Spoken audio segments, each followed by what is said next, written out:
Here's our letter A.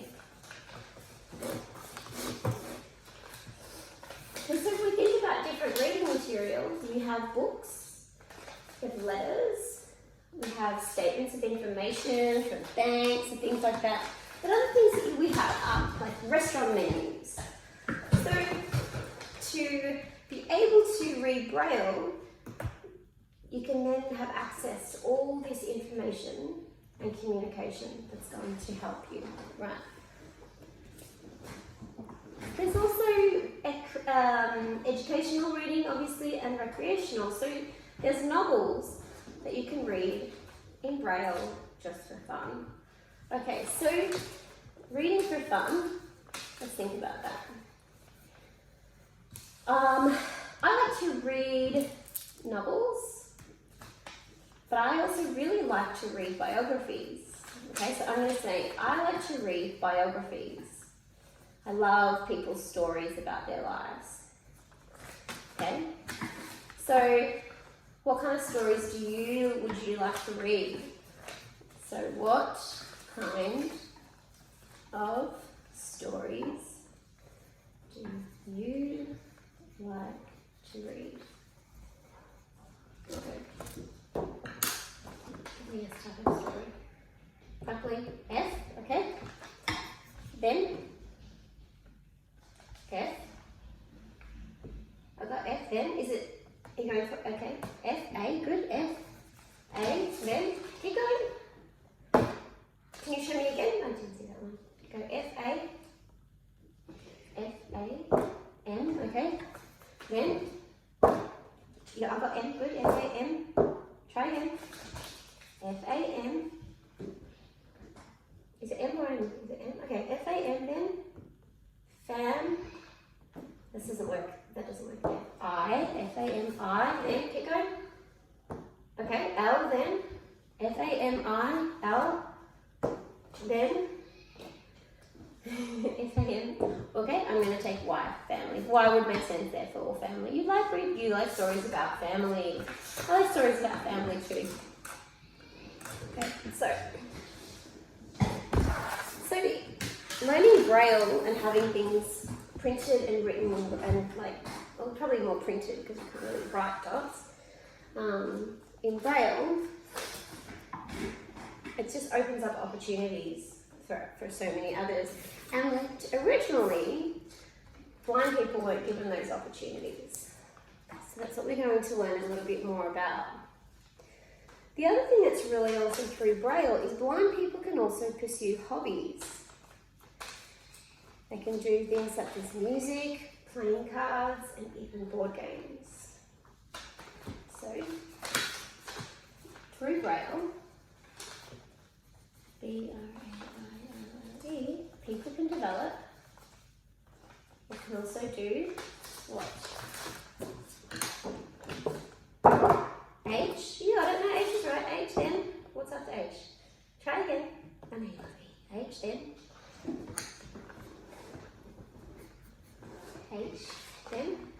Show me the next one. Show me H. You're like a pretzel. Like I think we're stuck. Okay, keep spelling. H. What's after H? O. Good. No, got it. That was good. H O. Keep going. H O. Come on. H O. B. Then B. Then H O B and B. Good. H O B B. Oh yes. Let's do them quickly together. Let's do them together. Ready? Okay. I. Then E. Then last letter. H O B B R E. Hobbies. S. You do it. S. Go. I know, you get, that's T, see you're close, you're like got your squishy eyes trying not to look. H-O-B-B-I-E and S is here, S, okay. Hobbies, alright. Now, if you were going to pick a hobby that you could learn, what would your hobby be? If you could work towards a hobby. Okay, what is a hobby, H-O-B-B-Y, you want to learn? Great. What's a hobby you want to learn? Sure. Can you think? properly. I can't tell. See, when you're telling me your answers and it's not like one that we've already planned, then it's a bit harder for me. So you have to work really hard to be super accurate. So we'll just keep trying. So, the hobby you want to learn would be? My hands here. Is E.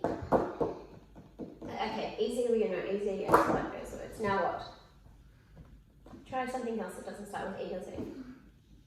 Okay, H, then E, then H, E, A, okay. H, E, A, then H, E, A, good. Come on, show me H, E, A then. M or R?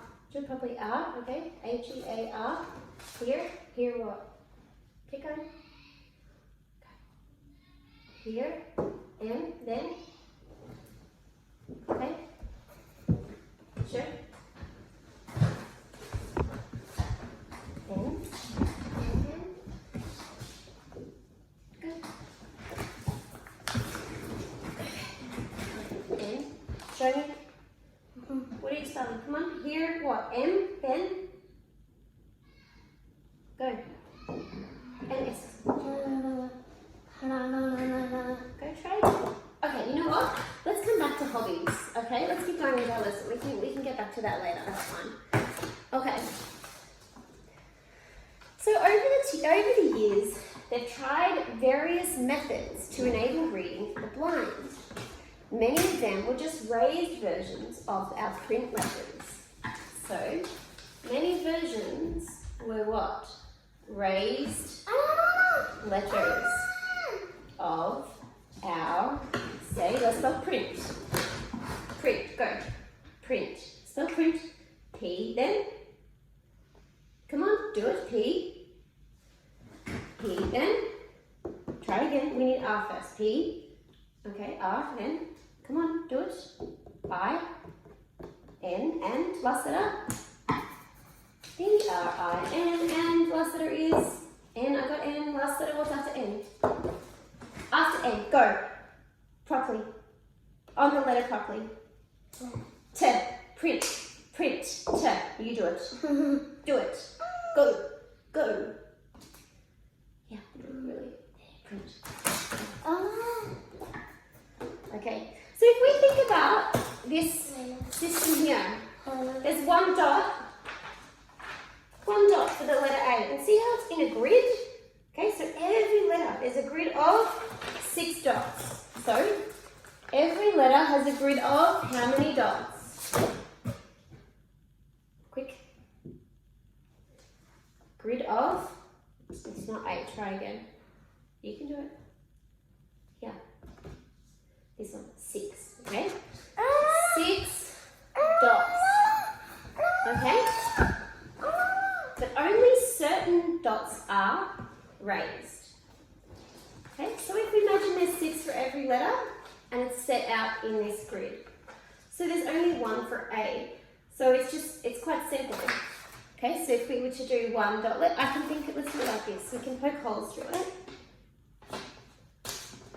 Okay, so it's not super good. Let's give me a finger. So if you touch A, okay, so there's only 1. Whereas if you were doing a full letter A, imagine that. Okay, so let's try to do it like this. Okay, let's put some dots here. I'm going to do it a bit bigger so I can see through the paper. Okay. Now this is what we're doing is we're showing an example. Okay, so if we do dots along the whole letter, or even if it's just raised all the way with like it's just higher. See, this is just one line. See how many dots you have to read to trace the whole letter? Okay, so this is a way to really simplify it when you're reading with your hands. Okay, so now, okay, let's do